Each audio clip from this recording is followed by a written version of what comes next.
thank you for the privilege to open the journey today. And I'm a dermatologist, and as a dermatologist, and as Jackie said also, venous insufficiency is a real problem. We probably speak more about ulcers, and you will see in the future that venous leg ulcers is not only a wound problem, but is an internal medicine problem for the patients not going to heal, and those are 20-25% of the case. But I'll touch in the next 25 minutes on the skin problems related to venous disease. And this is my outline where you see a brief touch on pathophysiology and then clinical features of venous insufficiency with pigment changes and complications. And at the end, a very brief touch on ulcers, because I know you having enough, but I'll give you a new insight on venous leg ulcers. So we know that chronic venous insufficiency is a combination of different aspects, clinical aspects like edema, skin changes, pain, itching, everything related to venous hypertension, mainly coming from incompetent valves. This is going to produce a very strong disability with impairment of quality of life. And we know that the amount of patients is increasing year by year, as you can see here, and correlating with a huge cost regarding this aspect. This is a summary slides where you have the main pathophysiological aspect, primary from genetic and environmental factors like producing persistent venous hypertension, but also secondary to an event which may be internal or external. And then there is a small amount of patients having congenital problems going into venous insufficiency. And here we are with a long list of skin problems which have been investigated quite a lot by dermatologists. I don't know why dermatologists worldwide, they don't really go into wound healing, let's say wound management. Probably they're more attracted by melanoma or psoriasis. I was asking yesterday at the dinner, could you tell me two main doctors, opinion leaders in this country? And the answer say, okay, we have two doctors quite inside, but they don't like to show up. They stay. Well, why is like that? Because there is a common way of thinking that this is a TVN aspect. And I say, okay, that's okay. We're happy to work with the nurses, but we continue to fight in improving doctors in general, but particularly dermatologists. There are plenty of aspects to be covered in dermatology, and dermatologists could offer, I'll show you at the end of my presentation, a new insight into chronic wounds, particularly venous leg ulcers. So plenty of problems, and this is a paper, a recent paper, where you see there is the list of the skin conditions highlighted in percentage. And as you can see, main problems were stasis dermatitis, and also onychomycosis is a big aspect. I'll touch on this aspect related to venous insufficiency, but also eczema, the common problem, pigmentation. There are several other aspects to be investigated. We cannot talk about the classification, famous and validated CEAP for venous insufficiency, where you have all the grading. Particularly the clinical classification is important, from no signs of venous disease up to an active ulcer, as you can see in this panel of pictures. Same Same paper, vascular findings of patients, and you have varicosities on top, but also thrombotic aspect, either superficial and deep problems. And also what I can tell you is that at the very end in here, there is no G6, which is the active ulcer. I don't know why. Probably the slide was the end, but probably the wound, the venous ulcer, is the less important problem on this aspect. So moving to clinical pictures, this is the initial classification with telangiectasia. Telangiectasia being classified by Riedisch and Pelzer in 4 different aspects. Sinus or simple in panel A, then arborizing, spider or star, and punctiform type of telangiectasia. So always look at patients in a comprehensive aspect. Don't say only I have a problem in here. We always like to take a clear view of the full body of a patient, particularly from the abdomen. At the very beginning of the problem, you can have some initial key aspect of venous insufficiency. And this is another clinical famous problem, the so-called corona phlebectatica. It's amount of varicosities in the foot, medial and lateral, around the ankle, as you can see here, with different level of varicosities, as you can see in the picture. Let's spend a few minutes on nail dystrophies.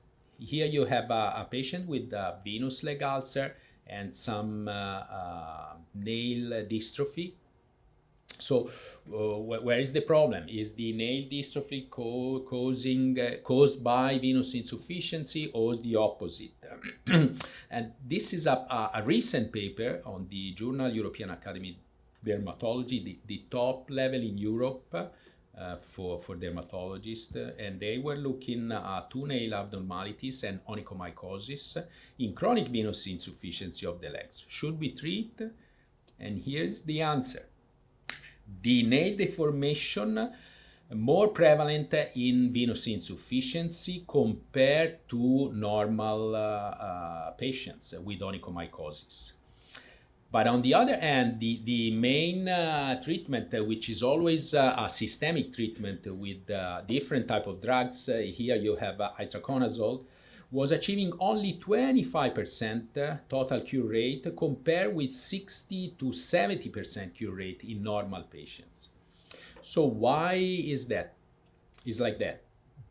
We don't know yet, but probably because venous insufficiency is producing a nail deformity, which is causing a less penetration of every single drug. So because those systemic treatments are quite heavy, I should say, on patients, geriatric patients, you have to think if you want to really achieve total cure rate or not, because you have the graph in here and you see the comparison between normal patients and chronic venous insufficiency patients, and you see there is a statistically significant difference in achieving cure rate.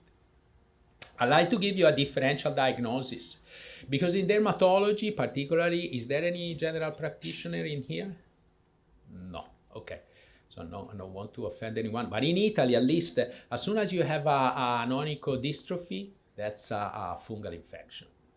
And there are books and books on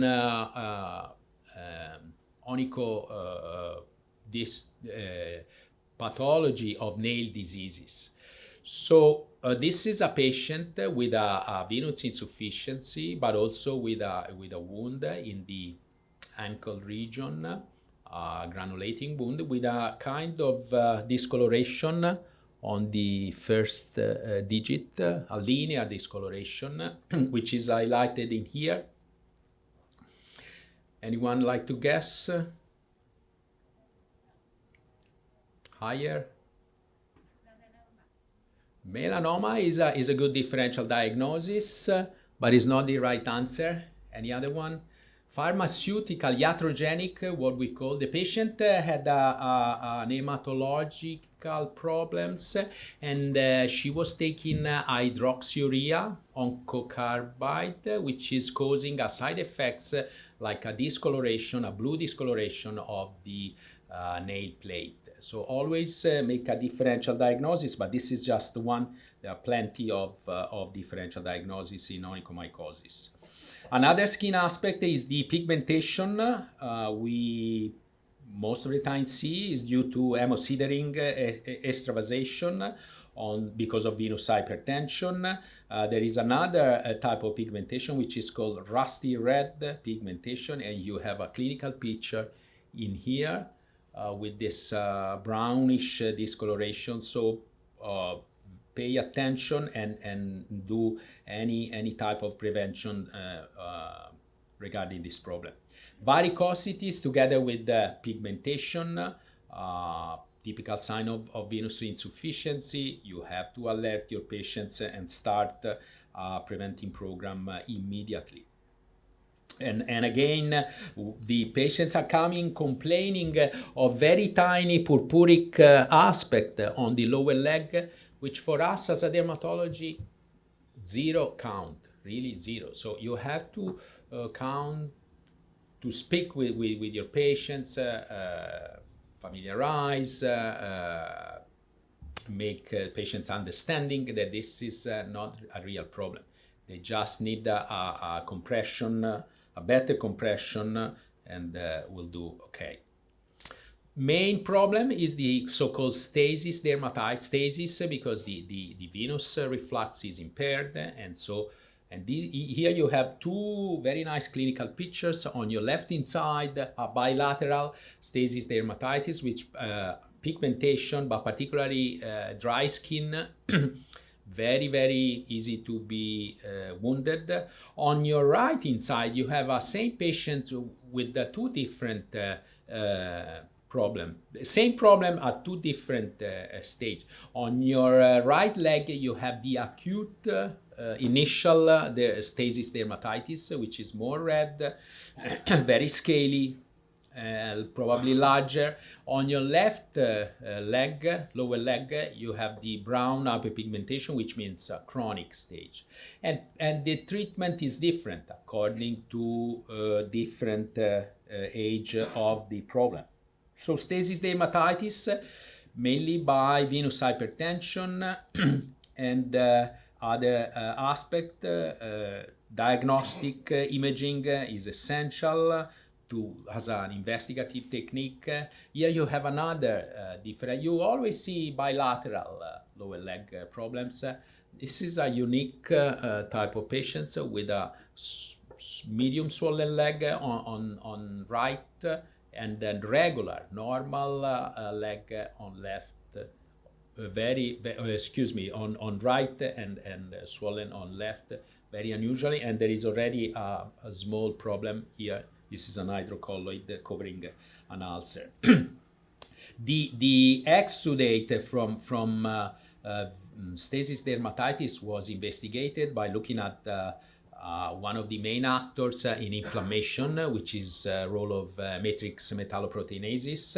And here you have a differential level of MMPs, particularly 1, 2, and 13, compared to healthy skin differential. Also is different the tissue inhibitor of matrix metalloproteinases 1 and 2. They're going to regulate the level, and those proteinases are essential to build the inflammation, which is a real part of venous insufficiency.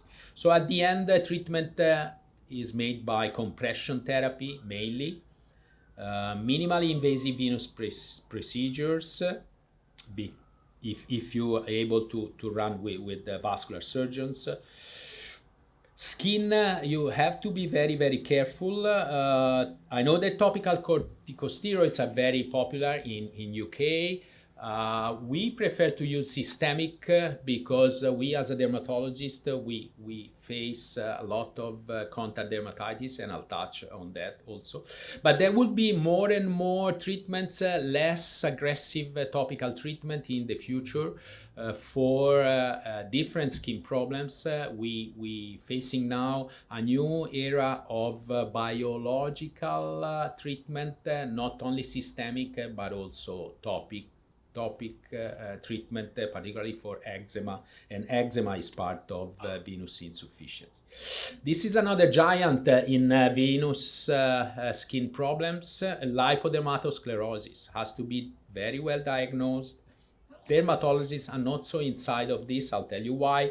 You have to differentiate an acute one from a chronic stage. The acute lipodermatosclerosis is an isolated, tender, poorly demarcated erythematous plaque, very, very painful. Patient is coming and is asking for pain control.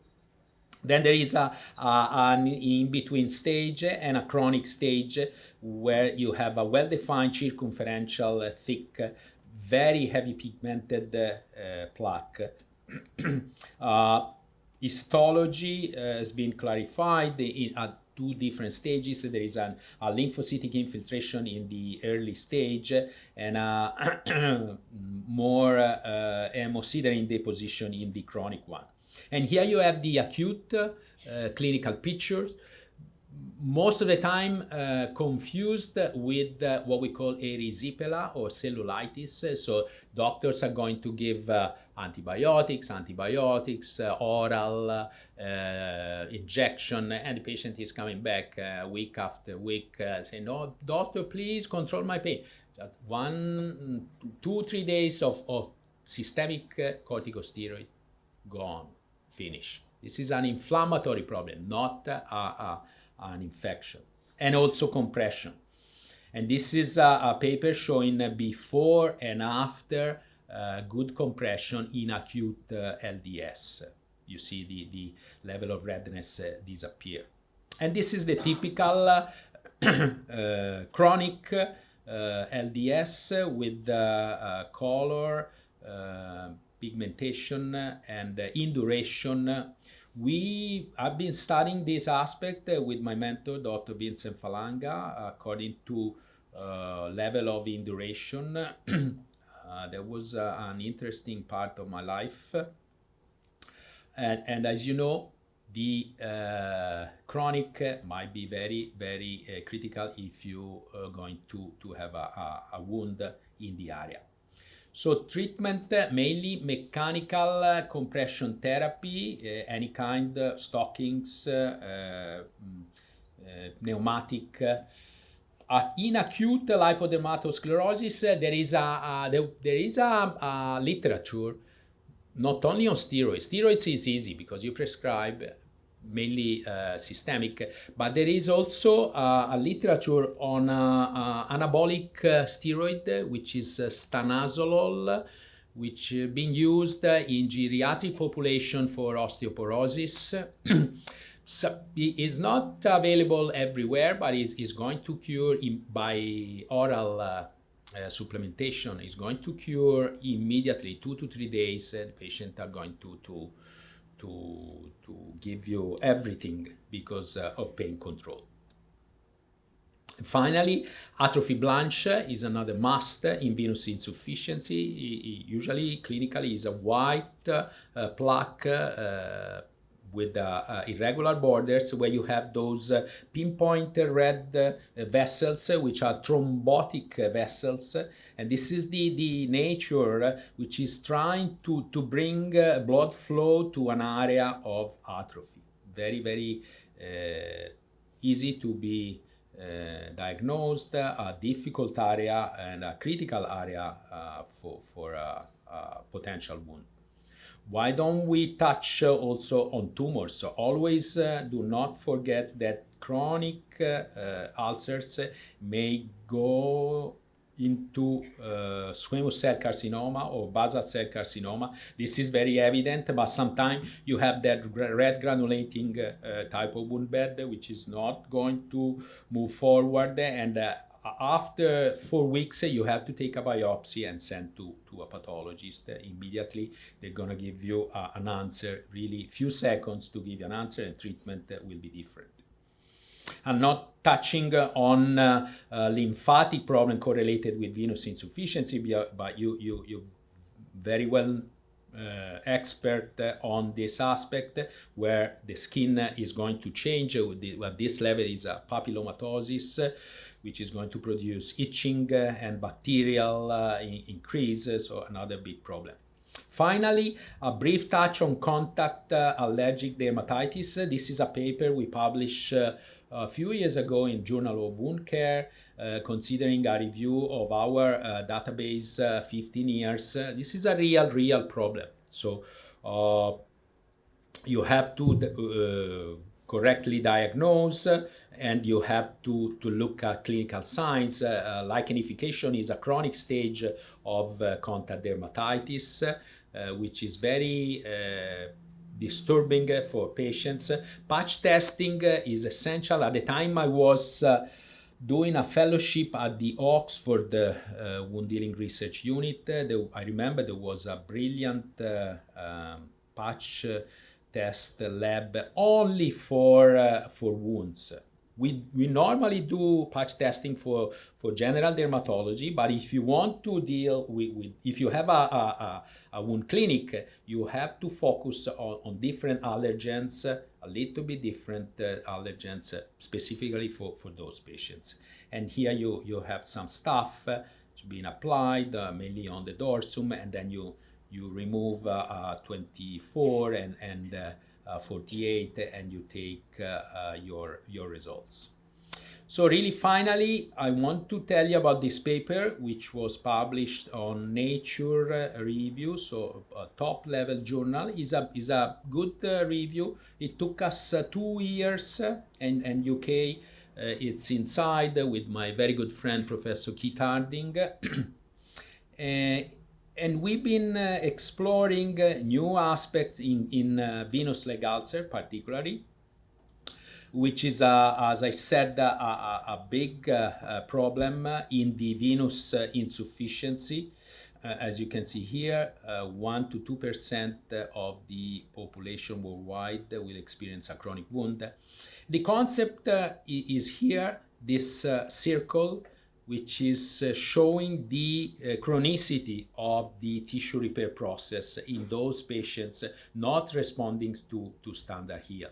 So all the tissue repair phases are not going to exit from this circle, and you have to do something. And inflammation is more and more inside. We're probably going to treat those patients with new anti-inflammatory systemic agents compared to other vascular aspects. I really thank you for the privilege. Thank you, Ellie. It was a wonderful day. I always enjoy. Let's stay in touch with your nurses and with your team. Thank you.